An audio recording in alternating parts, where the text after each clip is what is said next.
And right now in studio, of course, I'm joined with another advocate again. And we're looking at into the fate of Nairobi Governor Johnson Sakaja. In studio is Titus Mukanzi. He is an advocate of the High Court of Kenya. He's a partner at T. Mukanzi Advocates and treasurer MLS. Titus, good morning. Good morning to you. How are you doing? I'm doing good. And yourself? I'm well. Okay. Good to have you back. Thank you. So let's dive into it. When we look at, there's a motion that's already ongoing to remove Nairobi Governor Johnson Sakaja. But yesterday, they were at 62 signed signatures, right? Okay. To support the ouster motion of the Nairobi Governor. How many signatures do they need for this to pull through? The impeachment of a governor requires a majority of members of the county assembly to append their signatures on the motion before the motion is tabled before parliament for discussion. And I think that would be the answer to the question. Provided the majority of the members of the county assembly have signed and appended their signatures on the motion, then the motion proceeds to the county assembly. So you're saying provided the majority of the county assembly, how many MCAs are we looking at? In the county of Nairobi? Yeah. They should be in the range of close to 80. I'm not so certain about the numbers. Okay. Sorry, I got it. The assembly has 120. Sorry, I got it. It has 123 members. Okay. And so by Jana, they already had 62 members. So what are the constitutional, if you're looking at legal matters now, what are the constitutional and legal grounds for impeaching a county governor in Kenya, particularly focused with Nairobi? Okay. Proceedings to do with impeachment of a governor would be grounded on several issues. Okay. So that you can proceed to impeach a governor, say, on issues of gross misconduct. You can proceed to impeach a governor on mental instability, we'll call insanity, abuse of office, say corruption. And corruption is wide. We would say issues to do with tribalism, conflict of interest. Yes. And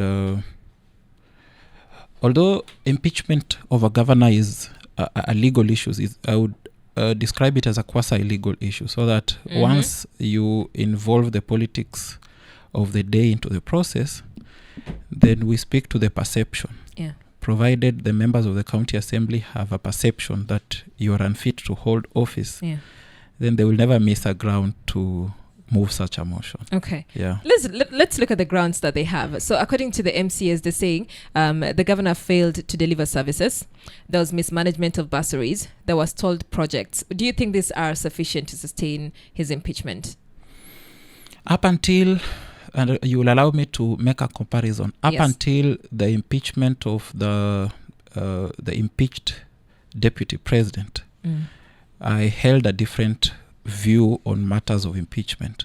And after that, I think I appreciated it more that impeachment is a political process with legal inclinations, so that provided the perception by the members of the county assembly as against the governor in terms of holding the office is involved, and they have grounds. As to if they are sufficient, it's a whole other story. Provided they have grounds and belief that you shouldn't hold office, then the motion will proceed. They will find a reason to. Yes. And because you see, you're making comparison to what happened with the deputy, with our former deputy president. When we say it's political, does that mean I can just base it on, I don't want you on that seat? And I can also just pull together a number of people who do not want you on that seat. Of course, it being political doesn't mean that you will just pronounce yourself, we don't want this governor to be in office. You will have to have some grounds. Remember when we witnessed the impeachment of the impeached deputy president. There were even allegations to do with how he had involved himself in family matters involving his late brother. And definitely someone would want to attribute that to abuse of office, that he did this because he held a powerful position. Yes. So it's very easy for anyone or a member of the county assembly who wants a governor impeached to infer to the powers held by the government and relate it to an act he did while serving, and possibly influence the rest of the membership of the House and say he did this because he had certain powers. Maybe yesterday we witnessed the arrest of Bomet Governor Barchok. Yes. Barchok was arrested because he received some amount of money allegedly from a construction company that had won a tender with Kera to maintain a road. Yeah. In his defense, he says he has no relation with that company.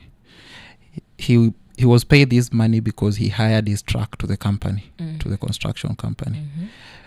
But if someone today wanted to move a motion against Barchok, it is easy to say he pushed the award of this company because he is a governor. Yes. So he abused his powers and he abused his office. And that's why I'm saying, it being a political process, anything being done by the persons holding the offices of a governor will be looked at from the lenses that they are not themselves. This is not governor of Nairobi himself. He is operating with the powers accorded to that office. Yeah. How big does politics play in all this? We also saw politics play with the impeachment of former deputy of the deputy governor. Exactly. How big does politics play in all this? There's a governor who also I think his impeachment, he was up for that, but his case has been thrown out. How huge does Isiolo governor? Yes. How huge does politics play in all this? And we also saw it with Wawera Mwangaza. Yes. Kawera. Yes. Yeah. You see, the impeachment process starts at the county assembly by a member of the county assembly forwarding a motion for members of county assembly to append their signatures. Yeah. Then proceed for the discussion in the House. And then we have to appreciate members of county assemblies come from political parties. So that we have even the House leadership in terms of leader of majority, we have leader of minority, we have the whips and all that. So however we would imagine that they operate of their free independent mind, we shouldn't forget that they also have party organs that they report to. Yes. Just yesterday it was reported in the media that Honorable Raila Odinga was hosting a number of Nairobi MCAs at his Upper Hill office. You would want to ask yourself why at this time when a supposed motion to impeach the governor of Nairobi is being discussed. Then the answer to that would be clearly you'd see politics at play. Yes. And someone is trying to either manage MCAs for the impeachment or against so that the numbers don't add up, because we'll be looking at who signed the petition, who didn't sign.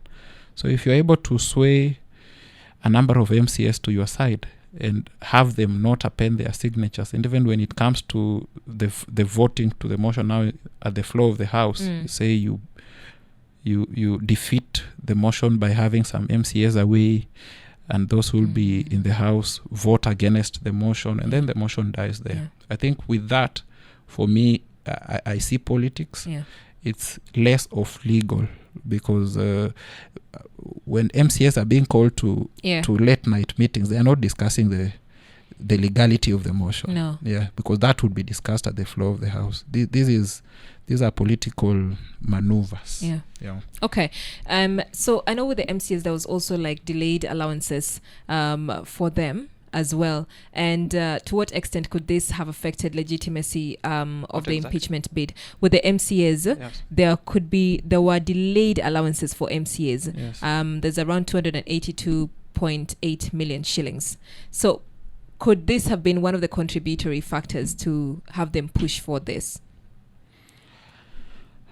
For me, that would form part of the factors, even if how they frame their motion would not reflect the position. Yeah. Because if it is expected that the administration of in the name of a county government is supposed to pay, say, salaries, dues, allowances, bills, and all that, and the government fails to pay, it is easy for someone to lay blame to the governor and say the buck stops with you. So that if we are seeing salaries being paid, say a few other things are moving, say development, say members of the executive are traveling, an MCA, someone would ask, why is my allowance not being paid? It's easy to attribute it to incompetencies. And then when you go back to the grounds for impeachment, you find gross misconduct. It's easy for an MCA to allege that the county government being steered by this governor has deliberately decided not to pay the allowances.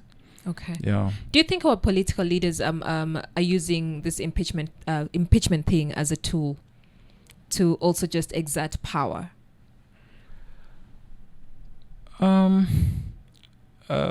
Politics comes with power plays, I would say. If our political leaders are using it to demonstrate how powerful they are, that would be the case.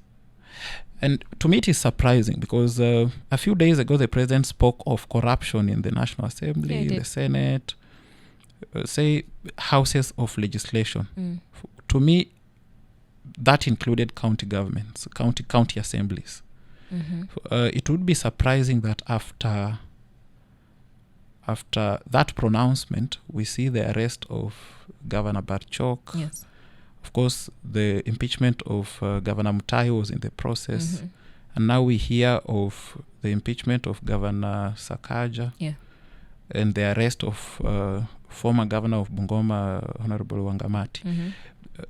One would want to think it's a coincidence, but I am wrestling with my mind to agree with that. Possibly members of the county assemblies are out to prove themselves not to be corrupt, so that they are seen to execute their mandate. Recently, an opinion was given as to why Governor of Kericho was saved by the Senate, possibly, and the giver of the opinion said possibly Senate was equally trying to exonerate itself by showing that they wouldn't want their name to be soiled by the president with regard to corruption. I like what you said, but now I want to take us back a bit. Now, yesterday we were talking about the Constitution and the fact that the Constitution brought about devolution, right? Yes. And also with devolution, because we had the speaker in yesterday, the speaker said how also the national government has also hurt the growth of devolution, right? By not releasing funds, by not allowing funds to trickle down. Now, when we're looking at the county assembly, Honorable Raila Odinga also said that we need to have a reduction of the county governments. The numbers right now, we're at 47 county governments, but now we need to reduce it. It also reduce the graft cases that we're seeing. Do you think, because right now different governors are being held accountable, do you think in your perspective, is this a way to show that, again, just thinking out loud, is this also a way to show that these county governments really need to be put together, or it's not working? Are we painting a picture that the counties are not working? With the invent of the county governments, or rather devolution, it's been widely reported that we equally devolved corruption, which I think is a fair statement, that the corruption was devolved to the second level of governance, that is county governments. I wouldn't say with devolution corruption went up, because for me, I look at corruption in terms of numbers. How much have we lost to corruption, say, in a financial year? And if that can be saved by reducing the number of counties, then I would be in support. Initially, I have held the position that the number of counties need to be reduced to cap expenditures, so that if we have 47 governors and say we reduce to 10 or 14 maximum, definitely the spending is going to go down. And if the notion that corruption was devolved upon devolution is true, which I believe is true, and then that means corruption was devolved to 47 other personalities in the names of governors. So that if everyone wants to put their hand into public money, we have 47 persons doing that. So that even as we manage corruption, possibly we should be looking at the possibility of only having 14 people who would be culprits of corruption. Or rather, governments that would be culpable with corruption. So that if we have one county out of the 14 which will be free of corruption, in the current setup, that would mean possibly 4 counties are free of corruption, because we would have 4 counties collapsed into one, as opposed to having 47 counties, and then you look at the workforce of the EACC and the Auditor General to move around the country to 47 counties. Then it becomes difficult to scale the fight on corruption. It would be easier to have fewer counties. All right. What political risks would Governor Sakaja face if the impeachment gains traction? Of course, the most obvious one is to lose his position. If all the MCAs were to agree and forward grounds that would find favor in the eyes of the senators, and the motion passes at the county assembly and it's taken to the Senate, and whatever the allegations would have been included in that motion be found to be so glaring that if you were to apply the test of a reasonable man, anyone looking at that motion would say, I think the governor needs to go. Then the first political risk would be to have the governor lose his seat. Of course, the second one will be to have him not contest again in the coming elections, which for a politician it would be something big. I know he would want to fight that to his last drop of blood. Other risks include perception. You know, after being impeached, there is a perception that hangs over his head for, if not for a long time, then for a lifetime.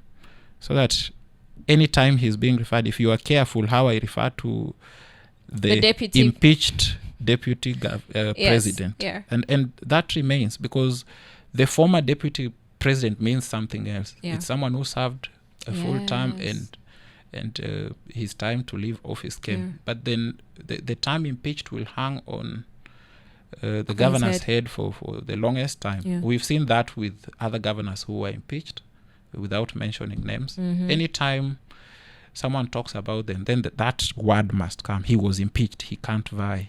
He was impeached. He is perceived corrupt, or he is perceived not fit for office. What options does he have? He has 2 options. One is to, of course, the most suitable one is what they're already doing right now, is to mount political maneuvers and try to control the process so that the motion dies at this time. If that is not successful, equally is to have in place a proper legal team to help him out at the Senate. And because I am not a politician and the president has spoken about corruption, I don't know if that will be open to him. Maybe because now it's a known secret. The head of state is talking about corruption in the houses of parliament. So maybe that would be an option to him. And how would this hurt his political party? He's from UDA. I think in terms of reputation, because there will come a time where there will be a political contest, and say we have seen it before, where ODM boasts of having female governors and more governors and all that, and well-performing counties. I think for the party it would be, the party would be concerned of its reputation, so that even as we move days closer to the election, they don't want to be seen to have forwarded a governor to the biggest and largest county in the country who happened to have been impeached because of, say, gross misconduct, abuse of office, corruption, and all that. It will be politically, it will be less likely for someone out there in the streets to believe the party again with whoever they will forward next time. Possibly someone would want to change mind and look at a candidate from a different party, because we have to be alive to the fact that still a majority of Kenyans vote for parties as opposed to candidates. So we know some regions in the country when you say if this candidate was to come with UDA, then he has it. If he was to come from ODM, he has it. If he was to come from party so and so, Okay.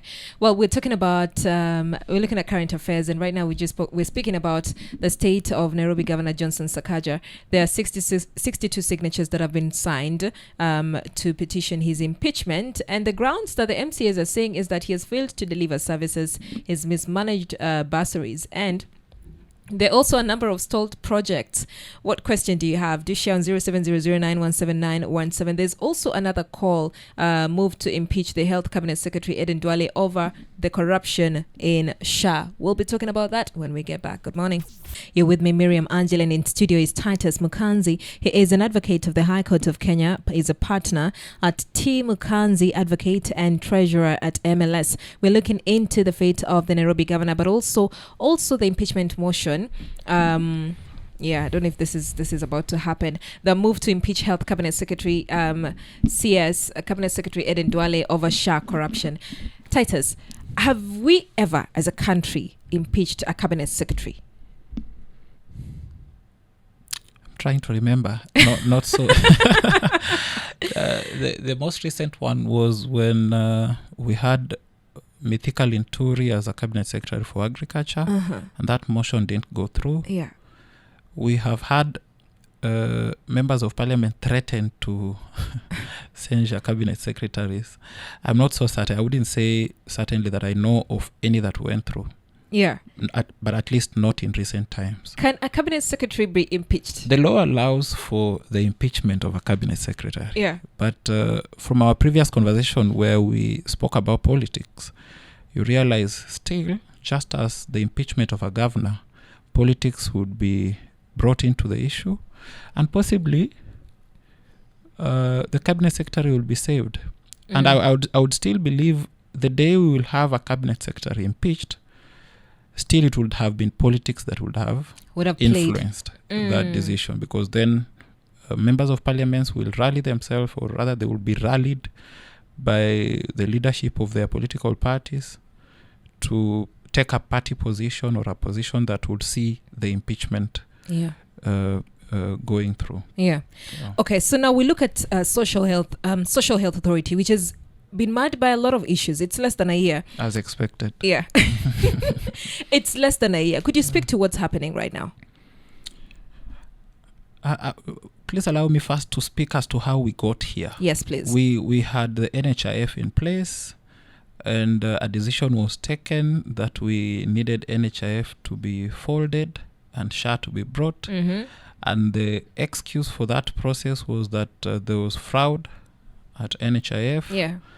And now SHA was brought. If you can remember, there was the mention of a system that costed 104 billion. Yes, I do remember that.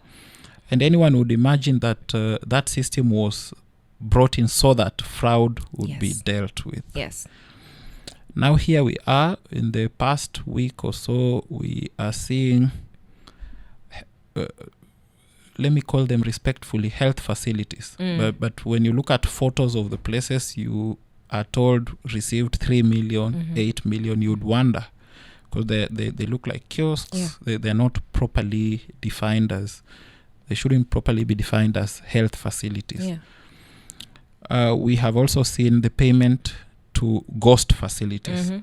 That is even worse than the initial one, where the quality where of you're able services to being see offered. that it exists. Exactly. So I think SHA is just NHIF in a new name, or even worse, because 104 billion went down the drain to take care of cases of fraud. But here we are with cases of fraud, And there is that complaint by members of the public of them not accessing health services from facilities. A thing that was not really there during the NHIF time. During the NHIF time, we would complain about the amounts that the NHIF would cover when someone is seeking health services. Yeah, we would say we needed it to cover more because the NHIF covered the bed. We're like, just do something extra. Yeah, but at the moment, look at SHA, where you're told currently that you need to pay the whole year's amount for you to be able to access. So NHIF was more flexible to a low-income person where they would pay monthly. And even though NHIF would cover a little, I think we needed to just revamp NHIF. We didn't need SHA in the first place. Who is lying to who? Because, you see, we've made this move from NHIF to SHA. And then less than a year, SHA is now going through a lot of graft issues. And one would say, but it's less than a year. But it's not like you're not collecting money. You're already collecting money. So what is happening? Just like many other decisions that have been taken by the government in the past, there needed to be wider stakeholder engagement before SHA was rolled out. There were complaints all over by healthcare providers of them not being involved. And then at some point, the National Assembly lamented of how decisions were taken by the executive to have it in place. And remember at some point, the person who was acting as the CEO was asked to step aside. And there have been inconsistencies with how SHA was brought and made to function. To me, it seems that I don't know if the thought was well placed. I doubt, but we may not have needed SHA to come. Probably someone somewhere or a team of people somewhere overthought, or it was their scheme to have SHA come so that some of these things would the claims on fraud would happen. We saw the CEO is alleged to be owning one of the health facilities that is said to have received the funds that would be classified under those ones that are fraudulent. So that would tell you if today we were to roll out investigations and the CEO is culpable and many other I saw the statement by Honorable Osoro in National Assembly saying if the cartel involves members of parliament, persons in the executive or governors, that is not a statement in vain. Because this is a leader, and he also holds a position in parliament other than him being a member of parliament. For him to have mentioned that, possibly it's a wider scheme that involves leaders to see claims that are unjustified being paid by SHA. So clearly they are well aware of what's happening. And I think that will take me now to this move to impeach health CS. Now, that docket has had a lot of issues. We've seen people come in, people go. Is he responsible for this? Or is he just trying to clean up a system that I don't want to say he does not know about, but is he the one to be held accountable for this? We would want to excuse his conduct by saying he found SHA in a mess.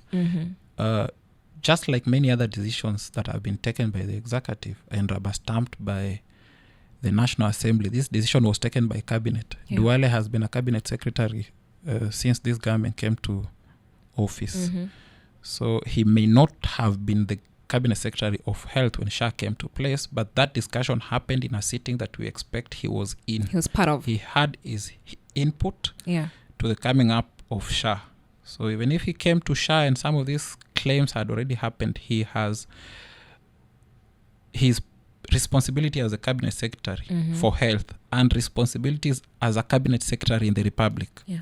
That he was there when SHA was discussed. He is now there when SHA is being mad with claims of fraud. I think he needs to take responsibility. Because it's impeachment is provided for such persons. So that if you're heading an institution, the buck stops with you. You can call all your directors, you can call all your head of departments to understand what SHA is doing. you can summon persons that you think would control part of these schemes. Yeah. I really want to stretch my answer, but in another sitting, I would say even the appointing authority is to be blamed. Yeah, we've seen whoever appointed Duale come out so strongly to defend Shah. You don't defend something you don't know. Yeah. Okay. And Duale also came out with I think the case files. He handed them over to the DCI, and he said, now if you have any questions, ask the DCI. Right? And all these case files were around, I think, 1,188 to show that now they are taking action when it comes to solving matters corruption within the Social Health Authority.